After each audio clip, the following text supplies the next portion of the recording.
আসসালামু আলাইকুম সবাইকে। তো ওয়েলকাম করছি স্পোর্টস অ্যানালাইজে। তো আজকে আমি আমার এই ভিডিওতে মূলত কথা বলব প্রবাসী ফুটবলারদের নিয়ে। তো প্রবাসী ফুটবলারদের মধ্যে কিন্তু অলরেডি হামজা চৌধুরীর আগমনটা কিন্তু বাংলাদেশ ফুটবলে হয়ে গেছে এবং তিনি কিন্তু ভারতের বিপক্ষে কিন্তু ভারতের মাটিতে ডেবিউ করে ফেলেছেন বাংলাদেশের হয়ে। তো হামজা চৌধুরী আসার পরে কিন্তু বাংলাদেশের ফুটবলের যে টোটাল ইমেজটা অর্থাৎ যে ইমেজটা কিন্তু এতদিন ধরে কিন্তু অনেকটাই ব্যাঘাত ঘটেছে সেই ইমেজে কিন্তু এখন কিন্তু অনেক উন্নতি হয়েছে। পাশাপাশি হচ্ছে যদি মার্কেটিং এর কথা বলেন এবং ফ্যানদের এনগেজমেন্ট এর কথা বলেন টোটালি কিন্তু একটা আলাদা একটা উচ্চতায় চলে গেছে। তো হামজা চৌধুরী আসার পরে আর কি উন্নতি হয়েছে আমার কাছে ব্যক্তিগতভাবে মনে হয় একটা পয়েন্টে সেটা হচ্ছে হামজা আসার পরবর্তী সময়ে কিন্তু অন্যান্য যারা প্রবাসী ফুটবলার রয়েছে তারাও কিন্তু বাংলাদেশে আসার ব্যাপারটাকে ইতিবাচক হিসেবে দেখছেন। তো তারা কিন্তু অলরেডি কিন্তু কিছু প্লেয়ার তাদেরকে এভেইলেবল করছেন বাংলাদেশের জার্সিতে। তো তার মধ্যে কিন্তু ২ টা নাম কিন্তু জোরে-সোরে শোনা যাচ্ছে। তার মধ্যে একজন হচ্ছেন তমিজ সোম আর ২য় জন হচ্ছেন কিউবা মিচেল।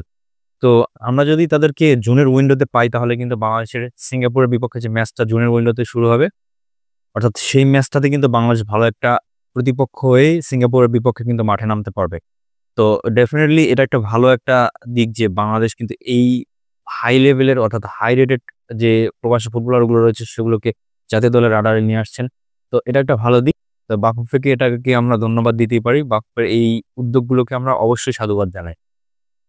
অনেকে হয়তোবা বলতে পারেন যে না প্রবাসী ফুটবলার দিয়ে হয়তোবা কতদিন সার্ভিস পাওয়া যাবে বা বাংলাদেশের ফুটবলের ভবিষ্যৎ কি? তো আমার কাছে ব্যক্তিগতভাবে মনে হয় যে বাংলাদেশের ফুটবলকে যদি সাউথ এশিয়ান লেভেল থেকে যদি আমরা বের হয়ে যদি এশিয়ান লেভেল অর্থাৎ বড় যে দেশগুলো রয়েছে ফুটবলের তাদের সাথে কম্পিট করতে চাই তাহলে কিন্তু আমাদেরকে প্রবাসী ফুটবলারদের সাথে কিন্তু দেশি ফুটবলারদের যে মিশ্রণটা এটার মাধ্যমে কিন্তু টিমটা গঠন করতে হবে।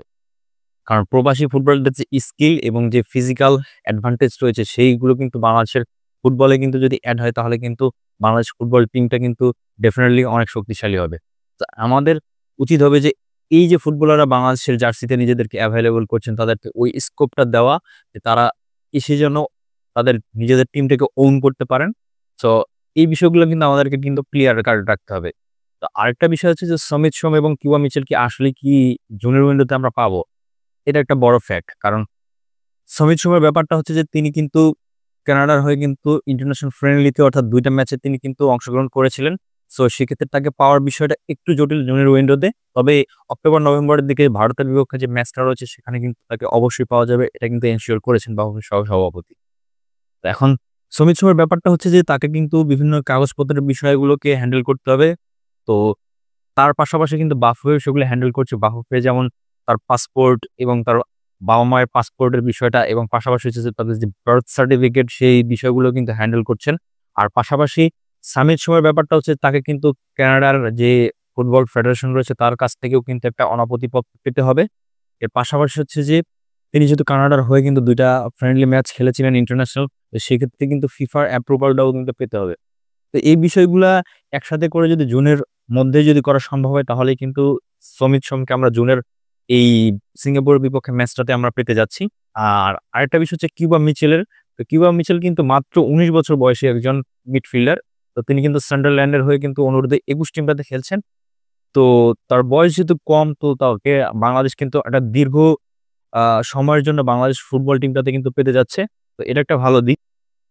আর আরেকটা বিষয় হচ্ছে যে তাকে পাওয়ার পক্ষে যে কাজগুলো করতে হবে সেগুলো হচ্ছে যে তার একটা পাসপোর্ট লাগবে। পাশাপাশি হচ্ছে তিনি যেহেতু আ ইংল্যান্ডের হয়ে অথবা জামাইকার হয়ে ইন্টারন্যাশনাল এ কোনো ম্যাচ খেলেননি। তো সেক্ষেত্রে তার আ একটা সুযোগ রয়েছে যে বাংলাদেশের হয়ে খুব অল্প সময়ের মধ্যে বাংলাদেশের জার্সিতে তাকে দেখা যাওয়ার। তো এটার একটা বড় ফ্যাক্ট হচ্ছে যে শুধুমাত্র তাকে ইংল্যান্ডের যে ফুটবল ফেডারেশন রয়েছে যেহেতু তিনি এখন ইংল্যান্ডের সিটিজেনশিপ নিয়ে ইংল্যান্ডে খেলছেন।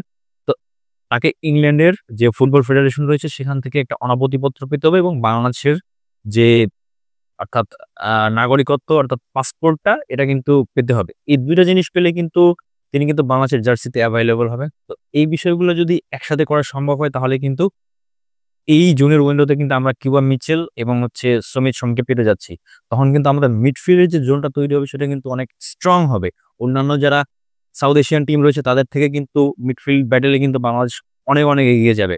আর পাশাপাশি আমার কাছে একটা দিক মনে হচ্ছে যে আমরা যদি এই ম্যাচটাতেই যদি আমরা যদি ফাহমিদুল ইসলামকে কোনোভাবে এড করতে পারি তাহলে কিন্তু ডেফিনিটলি বাংলাদেশের টিমের যে স্ট্রেংথ সেটা কিন্তু অনেক গুণ বেড়ে যাবে। কারণ বাংলাদেশের যারা লোকাল স্ট্রাইকার রয়েছেন তাদের মধ্যে কিন্তু গোল স্কোরিং যে অক্ষমতা সেটা কিন্তু বারবার ফুটে উঠেছে। কারণ অনেক সময় দেখা যায় যে তারা যদি ফাঁকা জালেও বল জড়াতে হয় সেখানেও কিন্তু ব্যর্থ হয়ে যান। তো এই জিনিসগুলো কিন্তু বাংলাদেশের স্ট্রাইকারদের অনেক দুর্বলতা ফুটে ওঠে আমরা দেখতে পাই।